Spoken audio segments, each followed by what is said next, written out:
할렐루야. 오늘도 우리를 부르시고 우리를 통해 역사하시는 하나님의 은혜와 역사가 우리의 삶 속에 가득하기를 간절히 소원합니다. 출애굽기를 묵상합니다.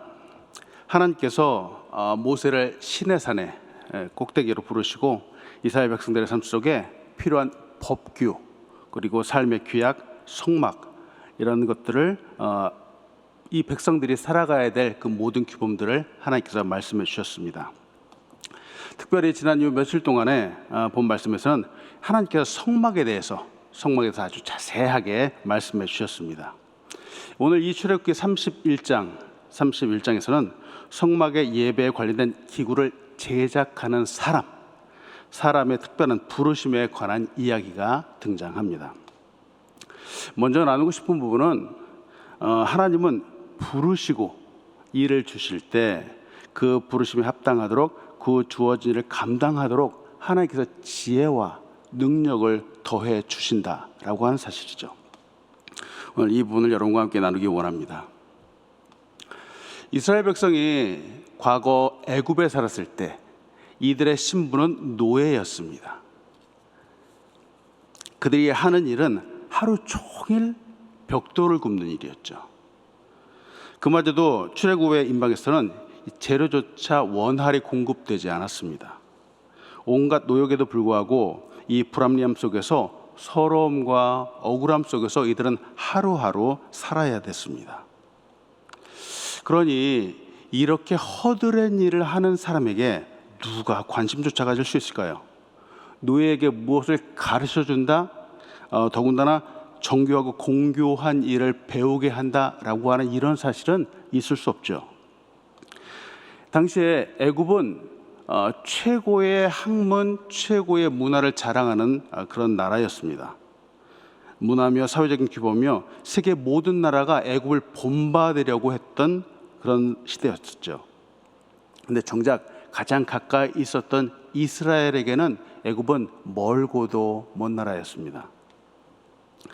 그런 배우지 못하고 노예로 살던 사람들이 갑자기 출애굽을 하고 광야로 나왔는데 어느 날 갑자기 하나님 이들에게 말씀하시는 거예요. 성막을 지어라. 그리고 성막에 쓸 기구를 만들라. 이렇게 말씀하시는 거예요. 물론 이 말을 들은 사람들에게 이것은 쉽지 않은 일이었겠죠. 그래서 하나님은 출애굽기에서 이 모든 규범들을 비롯해서 성막에 관한 내용들을 너무나도 상세히 하나씩 자세히 말씀을 해주셨습니다. 그냥 알아서 해라 라고 하나님께서 말씀해 주신 것이 아니었죠. 갑자기 주어지는 하나님 말씀이 때때로 우리의 삶 가운데 버겁게 다가올 수도 있습니다. 이스라엘 백성도 지금 그랬을 것이죠. 400년 동안에 노예로 살던 사람들이 갑자기 성막을 세우는 이 놀라운 일을 감당하게 된다. 제사와 예배에 필요한 기구를 만들어야 된다. 정말 쉽지 않은 일이었습니다. 이해가 되어 순종하는 것이 아니라 순종하기에 이해되는 결국들이 많다는 사실을 우리는 잘 알고 있죠. 지나고 나면은 우리는 그 하나님의 말씀이 전혀 무리한 것이 아니다라는 사실을 우리는 차츰 알게 됩니다. 때문에 믿음의 발걸음, 하나님을 믿고 의지하고 순종하는 것들이 필요하죠. 우리는 하나님께서 일하시는 방법을 이해해야 할 필요가 있습니다. 사람들 같으면 그렇게 말하잖아요. 무슨 일을 시킬 때 아까도 이제 이스라엘 백성들이 이곳에서 노예 생활을 했다 그러는데 이처럼 노예 혹은 배우지 못한 사람들이라면 사람들을 어디 답답해서 일을 좀 시키겠습니까? 왜 한국 사람들 같으면 자주 쓰는 말 있잖아요. 아유 속 터진다. 알러니 죽지 이렇게 말하죠. 차라리 내가 하고 말겠다라고 하겠죠. 그래서 사람들이 가장 쉽게 찾는 방법이 바로 스펙 좋은 사람들을 찾는 것이죠. 근데 하나님은 그렇게 일하지 않으세요. 하나님도 얼마든지 당신의 능력으로 뚝딱 또 일할 수 있고 하나님도 얼마든지 눈에 보이기 좋은 사람도 부를 수 있는데 지금까지 우리가 성경에서 보아온 하나님은 그렇게 일하시는 분이 아니란 사실이죠. 갑자기 뚝딱 성막을 만들고 뚝딱 성막의 기구도 스스로 만드시고 갑자기 손을 잡고 너희들은 와서 예배만 해라. 하나님은 이렇게 말씀하시지 않습니다. 하나님의 일하심은 때로는 답답하기도 하고 무식하기도 한 사람들을 택하시어 일을 주시면서 역사에 나가시죠. 사람들은 다 외면하는 실패한 사람이라고 하는 사람들도 하나님은 부르셔서 그들에게 용기를 다시 북돋아 주시어서 일을 감당하게 하십니다. 또 늘 부족한 사람들 택하시고 부르셔 이 부족한 사람들이 오히려 부요한 사람들이 이룰 수 없었던 일들을 이루도록 새 역사를 창조하도록 하나님은 만들어 가시죠. 이것이 하나님의 역사죠. 이것이 하나님의 부르심의 은혜입니다. 하나님이 부르시 못하실 사람들이 없고 또 하나님께 쓰임받지 못할 사람도 없습니다.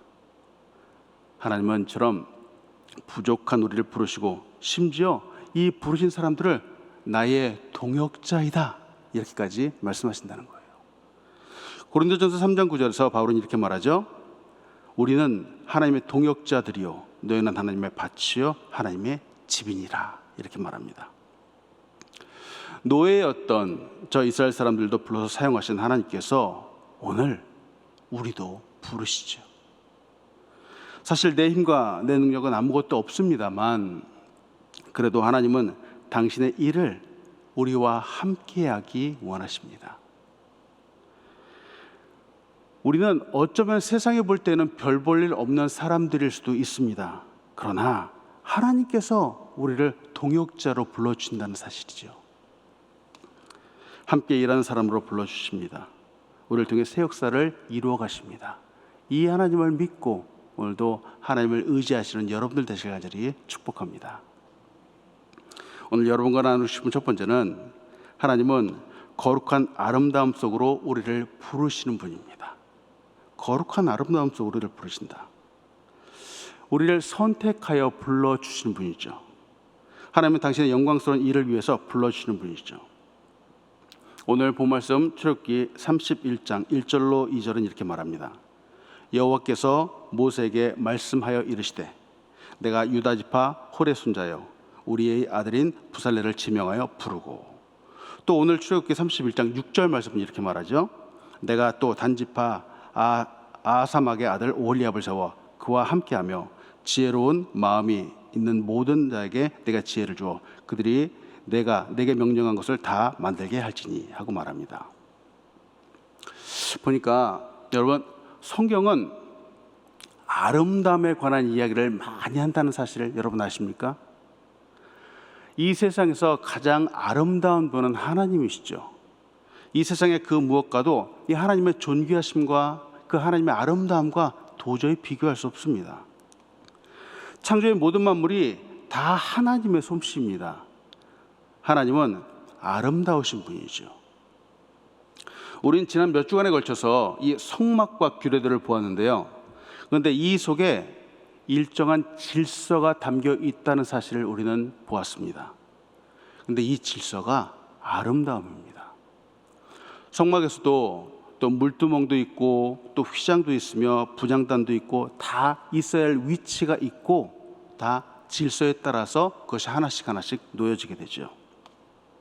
다 하나님의 아름다움과 뜻이 그 안에 담겨져 있습니다. 이처럼 하나님의 아름다움이 담겨져 있는 성막을 건축해야 되는데 이제 건설해야 되는데 이를 누가 담당할 것인가 하는 거죠. 이것이 당시의 부르심이었습니다. 출애굽의 모든 일을 담당했던 모세가 있었지만 이 성막에 관한 일은 모세의 영역이 아니었습니다. 하나님은 성막을 건축할 사람, 그 안에 거룩한 집기를 디자인하고 만들 사람을 따로 부르셨습니다. 지명하셨습니다.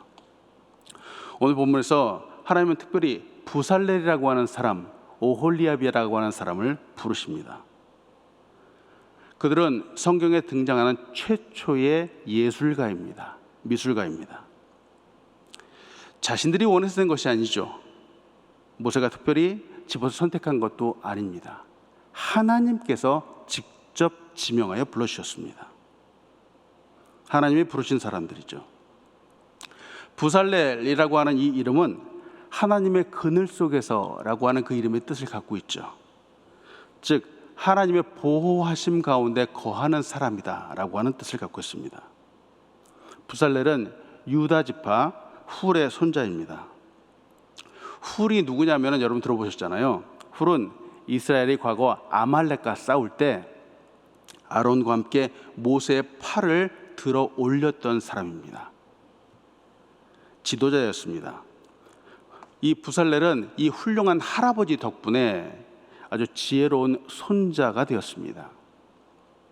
부살렐은 성막을 짓는 전반적인 책임을 맡은 사람으로 그는 특별히 금, 은, 목재, 보석 등으로 이 성전의 공교한 장식들을 하나하나 디자인하는 사람입니다. 또 함께 등장한 사람이 있었는데 그 사람의 이름은 오홀리압이었습니다. 오홀리압이라고 하는 이 이름의 뜻은 아버지의 장막이라고 하는 뜻을 갖고 있습니다. 다시 말하면 아버지 장막, 무너진 장막을 다시 일으켜 세운다라고 하는 그 아름다운 뜻이 그 이름 속에 담겨져 있죠. 이 사람은 앞에서 지명하여 부른 부살렐을 도와서 이 성막을 세우는 자로 세움을 받았습니다. 오홀리압은 단지파 아하사막의 아들입니다. 이 사람은 특별히 성막의 기구와 함께 제사장의 의복을 만드는 봉제의 일을 하도록 부름을 받았습니다. 출애굽기 31장 7절로 11절을 봅니다. 곧 회막과 증거궤와 그 위에 속죄소와 회막의 모든 기구와 상과 그 기구와 순근 금장대와 그 모든 기구와 분향단과 번제단과 그 모든 기구와 물두멍과 그 받침과 제사직을 행할 때에 입는 정교하게 짠 의복 곧 제사장 아론의 성의와 그의 아들들의 옷과 관유와 성소의 아름다운 향이라 무릇 내가 내게 명령한 대로 그들이 만들지니라. 하나님께서 이 부살렐과 오홀리압을 지명하여 부르셨는데 여기서 지명하여 불렀다라고 하는 것은 그들만의 고유한 소명, 고유한 사명이 맡겨졌음을 말합니다. 여기서 한 가지 보고 싶은 부분은 하나님은 모든 사람을 사용하시는 분이죠. 그런데 동일하게 사용하지 않으십니다. 사람만 그럴까? 하나님께서 사용하신 모든 피조물도 다 마찬가지예요. 각자의 고유한 역할이 바로 피조물 하나하나마다 다 담겨져 있습니다. 모든 피조물들이 하나같이 똑같은 역할을 하지는 않죠. 빛을 비추는 일은 빛은 밝게 비추는 그런 역할을 해야 되죠. 지구와 달은 열심히 공정과 자전을 합니다. 그래서 사계절을 만들어내고 시간을 만들어내기도 하죠. 또 구름과 바람은 공중에 떠 있으며 공기를 순환하고 또 우리에게 필요한 수분을 공급해 주기도 합니다. 이처럼 만물이 하나님에서 창조되었는데 또 통치도 받는데 동일한 사역들을 감당하는 것이 아니죠. 사람들도 그렇습니다. 레위인 모두가 하나님의 봉사, 하나님의 예배를 위해서 부름을 받았지만 그들 중에서도 레위 자손 중에서 어떤 사람들은 제사장으로, 어떤 사람들은 성막을 세우는 사람으로, 또 어떤 사람들은 찬양을 담당하는 사람들로 부름을 받았습니다. 모든 사람들, 모든 것들이 부름을 받았지만 그 모양, 그 역할들은 다 다르죠. 그러나 부르셨다는 하나님의 소명에 합당한 삶을 살아가게 되죠. 하나님의 영광을 드러냅니다. 하나님은 오래전 갈대아 우르에서 아브라함을 부르셨습니다. 그리고 또한 호렙산 떨기나무 불꽃 속에서는 모세를 부르셨습니다. 예수님은 전혀 예상하지 못할 사람들인 12제자를 또한 부르셨죠. 근데 보세요. 아브라함의 부르심의 역할이 달랐고 모세의 부르심의 역할도 달랐고 12명의 제자의 부르심의 역할도 달랐습니다. 근데 하나님께서 이렇게 불러주신다. 이 불러주신다라고 하는 이 자체가 얼마나 큰 은혜인가를 한번 생각해 보죠. 왜 그럴까? 인간은 누구나 부패해 있습니다. 하나님 앞에 죄인이라고 밖에 할 수가 없습니다. 거룩하신 하나님께서 우리 인간을 당신의 사역에 동참시키실 이유가 하등에 없습니다. 그런데 하나님이 불러주신다는 거죠. 그래서 은혜라는 거죠. 우리가 어떤 자격이 있어서 어떤 우리가 의로워서 부르심을 받는 것이 아니란 사실입니다. 모두가 하나님의 은혜입니다. 세례 요한은 우리의 연약함을 이렇게 고백하죠. 요한복음 1장 27절에 이렇게 말합니다. 곧 내 뒤에 오시는 그이니라. 나는 그의 신발끈을 풀기도 감당하지 못하겠노라 하고 말하죠. 인간은 정말 감히 주님의 신발끈조차 감당할 수 없는 그런 연약한 존재이죠. 그런데 하나님이 불러주셨습니다. 예수님이 불러주셨습니다. 그래서 놀라운 은혜라는 거죠. 거룩한 하나님으로부터 부름받을 만한 자격을 갖춘 이는 하나도 없는데 하나님이 부르셨습니다. 그것도 사명을 위해서, 놀라운 일을 위해서 불러주시죠. 은혜입니다. 사랑하는 여러분, 근데 이 은혜가 저들에게만 있는 것이 아니라 우리 모두에게도 있다는 사실을 여러분 믿으시기 바랍니다. 이게 놀라운 은혜라는 거예요. 우리는 모두 부름받은 사람들이죠. 과거 이스라엘 사람들만 부른 것이 아닙니다. 오늘 우리는 예수 그리스도의 십자가로 말미암아서 거룩하신 하나님의 영광을 위해서 부름받은 사람들입니다. 이 시간도 하나님 우리를 예배자로 불러주시고 또 주의 일에 동참하도록 동역자로 불러주시죠. 오늘날 우리의 삶 가운데 아름다워 보이는 것들이 얼마나 많은지 모르겠습니다. 세상에서 말하고 정의하는 아름다움은 때때로 우리를 미혹하기도 하죠. 정말 아름다운 것들이 있겠죠. 저는 대학 시절에 디자인을 전공을 했습니다. 소위 사람들이 말하는 정말 아름다운 것들을 추구해 나가는 그런 공부를 했습니다. 똑같은 것이라도 더 아름답게 디자인을 하고, 근데 그것에만 그치지 않고 예쁘게 해야 되는데 사용하기에도 편리하게 만들어야 되죠. 더욱 아름답고 세련되며 동시에 또 사용하기 편리한 제품을 만드는 것, 그래서 디자인한다라고 말하죠. 근데 이를 추구하기 위해서 정말 많은 공부를 해야 됩니다. 아름답고 편리함을 주기 위해서 사람들의 감성을 공부해야 되기 때문에 많은 공부가 필요하죠. 저는 이렇게 더 높은 차원의 학문을 추구하던 중에 예수 그리스도를 만나게 되었습니다. 하나님의 은혜를 알게 되었고 그리스도의 십자가를 깨닫게 되었습니다. 그리고 세상에서 가장 아름다운 것들을 경험하게 되었습니다. 제가 그동안에 공부했던 디자인, 이 세상의 아름다움과는 비교할 수 없는 최고의 아름다움이었습니다. 그것은 바로 예배였습니다. 우리가 드리는 이 예배는 이 세상의 그 무엇과도 견줄 수 없는 그 아름다움이 바로 이 속에 담겨져 있습니다. 아름다우신 하나님의 임재하심, 예수 그리스도의 사랑, 희생, 그리고 죄사함과 구원의 역사. 태초에는 혼돈과 무질서가 있었지만 이것을 아름답게 질서를 잡아가신 하나님의 역사, 창조의 역사, 그리고 함께 거하게 되는 이 공동체, 찬양, 미술, 철학, 이 모든 것들이 바로 이 예배 속에 담겨져 있죠. 우리가 이 세상에서 정의할 수 있는 모든 것들, 정말 소위 말하는 아름답다라고 말할 수 있는 이 모든 것들이 여러분 예배 속에 담겨져 있다는 사실을 여러분 믿으시기 바랍니다. 이 세상의 그 어떤 것도 이 예배와 견줄 수 없습니다. 저는 이 예배의 아름다움을 보고 난 후 예배자가 되고 또 부르심을 받은 사람들이 되었다는 것이 놀라운 은혜라고 하는 사실을 깨닫게 되었습니다. 저는 예배를 통해서 아름다운 하나님을 만나며 감격하게 되었습니다. 하나님은 이 시간도 우리를 하나님의 거룩하신 아름다움 속으로 부르시는 분이죠. 예배로 부르시고 각자의 은사와 재능 가운데 우리를 불러주십니다. 예배를 위해, 공동체를 위해 각자에게 맡긴 사명들은 다 다르죠. 그러나 이 아름다운 예배로 부르셨다라고 하는 이 부르심은 동일하죠. 우리의 매일매일이 아름다운 날들이 되기를 소원합니다. 우리를 부르시는 하나님과 함께하는 날들이 되기를 소원합니다. 두 번째로 여러분과 같이 나누고 싶은 것은 하나님은 부르신 우리에게 성령의 충만함을 부어주신 분이라는 거죠. 성령 충만함. 하나님은 단지 부르시기만 하는 것이 아니라 하나님은 부르신 이들에게 성령의 충만함을 부어주십니다. 오늘 본 말씀 출애굽기 31장 3절로 5절은 이렇게 말하죠. 하나님의 영을 그에게 충만하게 하여 지혜와 총명과 지식과 여러 가지 재주로 정교한 일을 연구하여 금과 은과 노수로 만들게 하며 보석을 깎아 물리며 여러 가지 기술로 나무를 새겨 만들게 하리라. 부살렐이라고 하는 사람이 있는데, 부살렐은 성막의 일을 위해서, 특별히 예배 준비를 위해서 지명하여 부름을 받았습니다.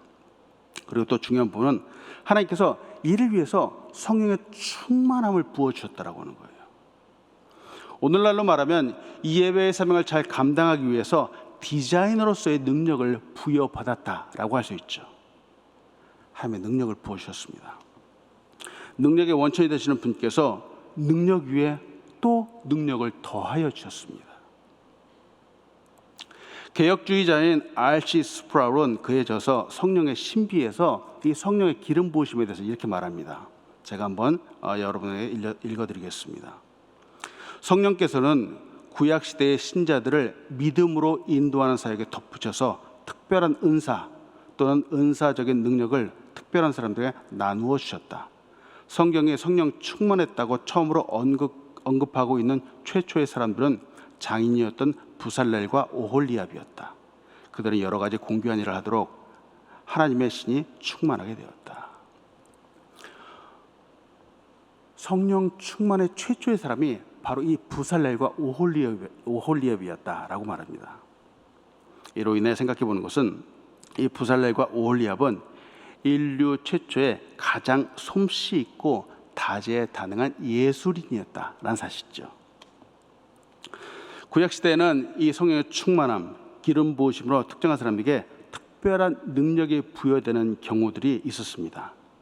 선지자들은 이 성령의 충만함으로 예언을 하기도 하였고, 또 삼손과 온니엘 같은 사사들은 성령의 힘주신 능력을 힘입어서 승리하기도 하였습니다.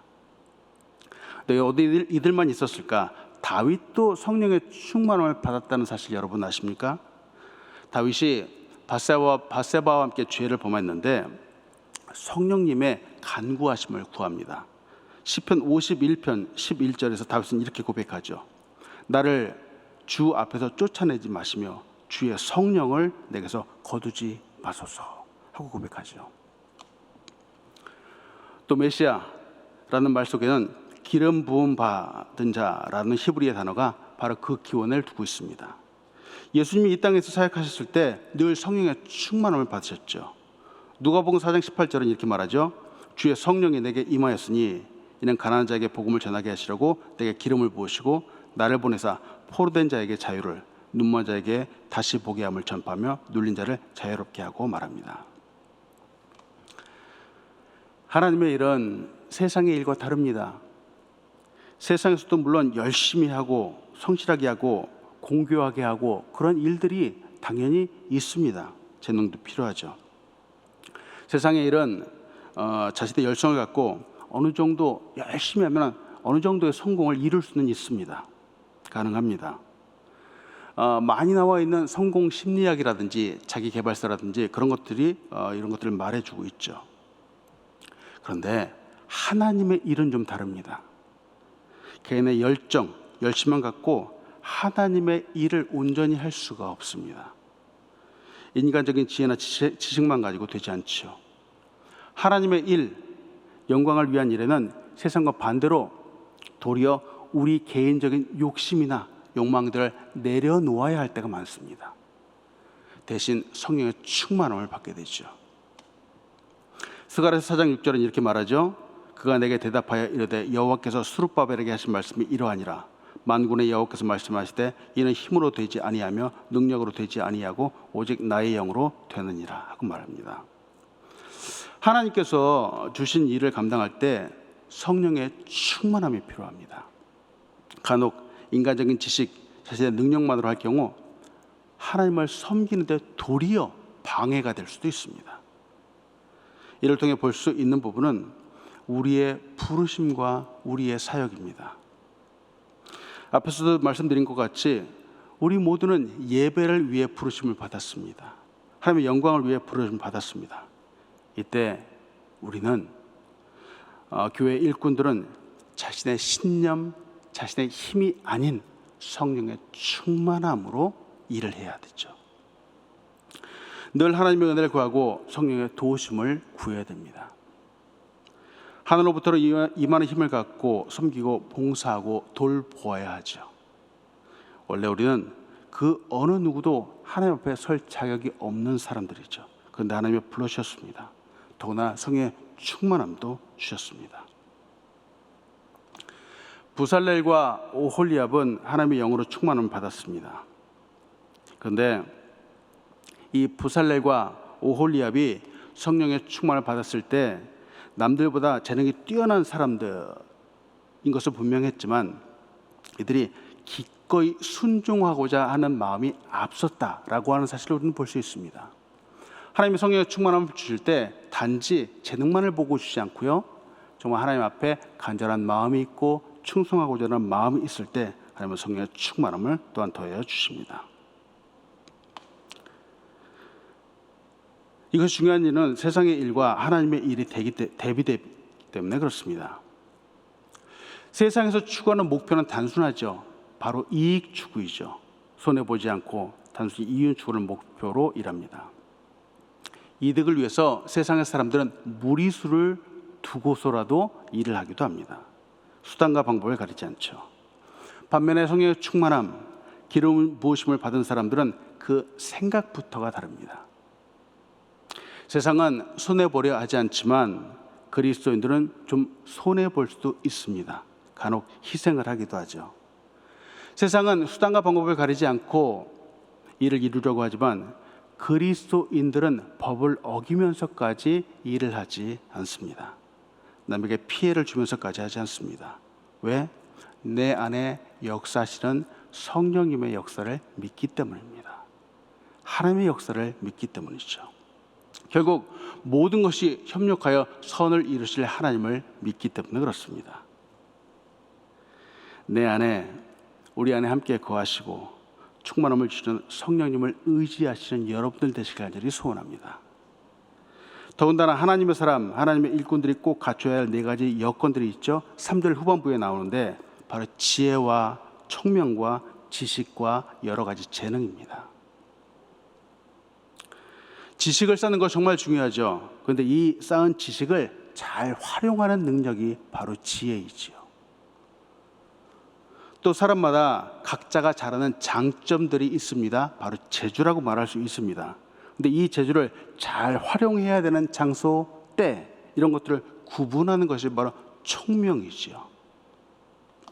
이 지혜와 총명, 지식과 여러 가지 재주는 하나님의 은사와 함께 우리의 노력이 잘 결합될 때 나타나게 되죠. 열심히 노력만 하는 것 가지고 지혜로울 수 없습니다. 재능만 갖고는 잘 활용할 수 없죠. 이처럼 지혜와 총명과 지식과 여러 가지 재능을 갖고 세상에 이익이 하는 하나님의 영광을 위해 사용한다면 이보다 값진 일이 어디 있을까요? 말씀 마칩니다. 하나님은 우리를 부르시는 분이고 또 부르실 때 성령의 충만함을 주시죠. 근데 이 부르심의 목적이 있습니다. 성령의 충만함을 통해 이루고자 하시는 하나님의 일이 있습니다. 부름을 받은 사람은 이 사실을 인식해야 되죠. 하나님께서 우리를 부르신 이유는 바로 예배를 위해서입니다. 이 세상 그 무엇과도 비교할 수 없는 아름다운 예배를 위해서 하나님이 우리를 부르셨습니다. 예배의 아름다움, 예배 가운데 임재하는 하나님의 아름다움을 맛보시기를 소원합니다. 예배 속에서 이 아름다움을 보지 못한다면 우리는 세상의 화려함 가운데 미혹되어 넘어질 수 있습니다. 예배를 통해서 하나님을 만나지 못한다면 우리는 이 세상 가운데 여전히 방황하는 삶을 살아가게 될지도 모르겠습니다. 여러분, 삶의 어떠한 순간 가운데서도 예배를 놓치지 마시기 바랍니다.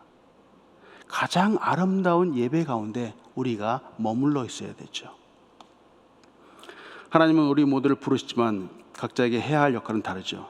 각각의 역할이 있었습니다. 부살렐의 역할이 달랐었고 오홀리압의 역할이 달랐습니다. 하나님께서 정해주셨죠. 이 부르심, 성령의 충만함을 통해서 하나님의 원하시는 것이 있습니다. 하나님의 부르시고 하나님이 우리와 함께하기 원하신다는 사실이죠. 모든 은사와 재능을 주셨는데 그 목적은 하나님이 이 은사와 재능 속에서도 우리와 함께하기 원하시는 분이라는 사실입니다. 성막을 만들라고 하시고 또 성막을 세우는 그 목적은 하나님께서 이스라엘 백성과 함께하기 원하셨다는 사실이죠. 아무리 예쁘고 화려하게 만든다고 하지만 그것을 통해서 하나님을 예배하지 않고 하나님과 함께하지 않는다면 그것들은 아무 쓸모가 없습니다. 무엇인가를 열심히 했는데 그것을 통해서 목적한 바를 이룰 수 없다면 그것이 헛수고임에 틀림없습니다. 우리의 하루하루의 목적은 하나님을 만나는 것이죠. 말씀을 통해, 기도를 통해, 예배를 통해 하나님과 동행하는 것이죠. 사랑하는 여러분, 우리의 믿음이 깊어지면서 성령의 충만을 받으면서 나를 구속하시고 살아가는 구주만 바라보는 여러분들 되시기 간절히 축복합니다. 아멘. 이 시간 우리 함께 좀 찬양하기 원합니다. 예수를 나의 구주 삼고 함께 찬양하기 원합니다.